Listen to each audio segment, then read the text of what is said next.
ngayon, lalo na sa West Philippine Sea, ay puro kasinungalingan. With respect to the basketball court in Davao City and Dagami, Leyte. With respect to the SMNI and CGTN, there is no written agreement yet. It's still in the process of negotiation. Comes the rights if needed on the portion of the Pwede pong lakihan, Comsec. Okay, this is a social media post from SMNI, and I will read it. SMI News collabs with CGTN. CGTN, Mr. Chair, dear colleagues, is the China Global Television Network, which is one of the three branches of the state-run China Media Group. So, ibig sabihin yung CGTN, yan po ay pag-aari ng gobyerno ng China. SMI News and China's state TV, CGTN, are poised to establish partnerships to facilitate the dissemination of information. The collaboration aims to enhance the exchange of news and promote a deeper understanding of current affairs between the two media organizations. By working together, SMI News and CGTN will deliver comprehensive and reliable news coverage to their respective audiences. The initiative underscores the significance of international cooperation in sharing diverse perspectives and fostering a more informed global community. The meeting between the executives of the two networks took place in Beijing, China. Mr. Chair, the reason why I bring this out, because this is very dangerous, no? Kung ang isang franchise holder ay may cooperation o collab with the Chinese government, state-owned o pag-aari ng gobyerno ng China na media network, eh alam naman natin na ang nilalabas ng China ngayon, lalo na sa West Philippine Sea, ay puro kasinungalingan. So ano magiging epekto nito, ang tanong, doon sa binigyan ng prangkisa ng Kongreso? At ang isa pang mahalaga dito, Mr. Chair, please allow me to show naman a video clip from the last hearing.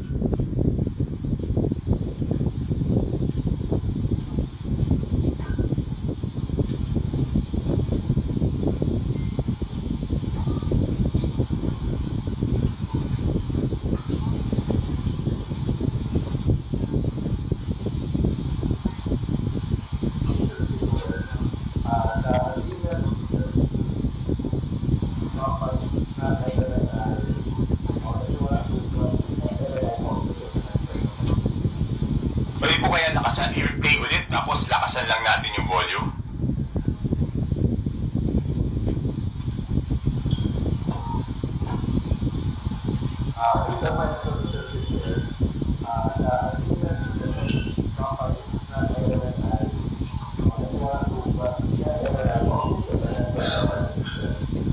Okay, Mr. Chair, paano po natin ma-reconcile? May we ask the representatives of SMNI, how can we reconcile this doon sa social media? SMNI will see GTN. Iba naman yung SMNI Foundation with China Embassy Partnership. With China Embassy Partnership and SMNI Foundation, I have with me a memorandum of agreement with the Embassy of the People's Republic of China and SMNI Foundation. This is with respect to the basketball court financed by the embassy in Davao City and Dagami, Leyte. This project is part of Chinese Embassy's initiative for people-to-people exchanges with the Filipino community. Iba po yun. But with respect to SMNI and CGTN, this is with respect to the collaboration of SMNI and China State TV, CGTN, following the executive meeting in Beijing, China last July 2023. The partnership of SMNI and CGTN will allow both parties to share only news videos that can be aired in each platform. CGTN has correspondents in different parts of the world, and through this partnership, they can also report SMNI, especially in international breaking news.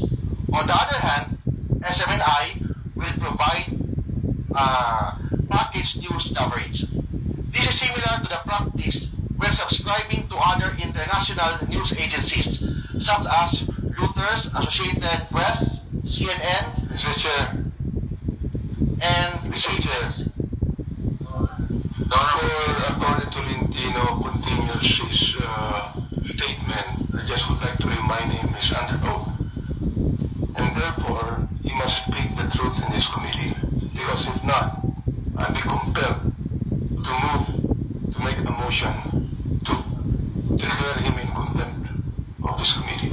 Thank you very much, Chair. Mr. Chair, yes, before we let Attorney Tolentino continue, I think in that meeting, if I recall correctly, we can ask the stenographers to check the records of the meeting.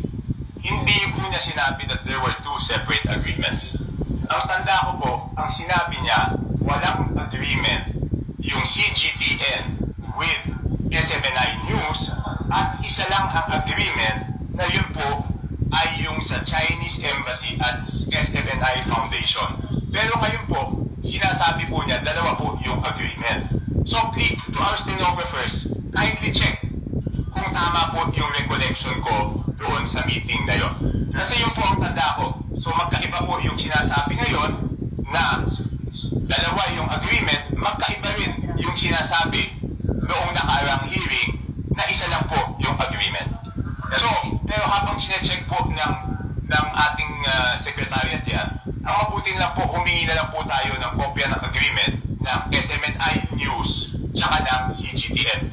But still, before the end of the meeting, I would like to read the transcribed version so that we will know if he really said that there were two o ang sabi niya doon sa meeting na yon ay isa lang po yung agreement. That's all, Mr. Chair. Mr. Chair, to expedite the situation, no? Mr. Chair. There was a request by the Honorable Janko for copies of what you are reading. Those two, may I ask the page? Thereby asking him to find out for himself kung he mentioned those statement that was mentioned by Congressman Toby. In that case, we will be proceeding with our hearing para makatipid po tayo sa oras. Thank you, Mr. Chair. Kasi I also believe that you mentioned that statement, Mrs. Chairman. Can I make a Well, may I have the other agreement? Because there were two agreements that you mentioned. can I make a clarification, Mr. Chairman? I'm sorry? Can I make a clarification? Yes, but we have another copy. You mentioned of two agreements. I only mentioned one agreement, Mr. Chairman. No, you mentioned that there's a foundation and there is Can I finish my statement, Mr. Chairman? Okay, please. The agreement is only between SMNA Foundation and Chinese Embassy Partnership with respect to the basketball court in Davao City and Dagami, Leyte. With respect to the SMNI and CGTN, there is no written agreement yet. It's still in the process of negotiation. Okay, so we have a copy in our possession of the agreement of the Embassy of the People's Republic of China in the Republic of the Philippines and SMNI Foundation. Yes, Mr. Chair. So you confirm that this is a copy, a true copy. Yes, Mr. Chair. Okay. And you're saying now that the second agreement does not have anything in writing. Yes, Mr. Chair. It's still in the process of negotiation. Okay. So, the Honorable Janko, you still have the floor. Yes, that's okay. I will just coordinate the committee secretary with regards to the transcript. And then you can proceed, Mr. Chair. Okay, thank you very much.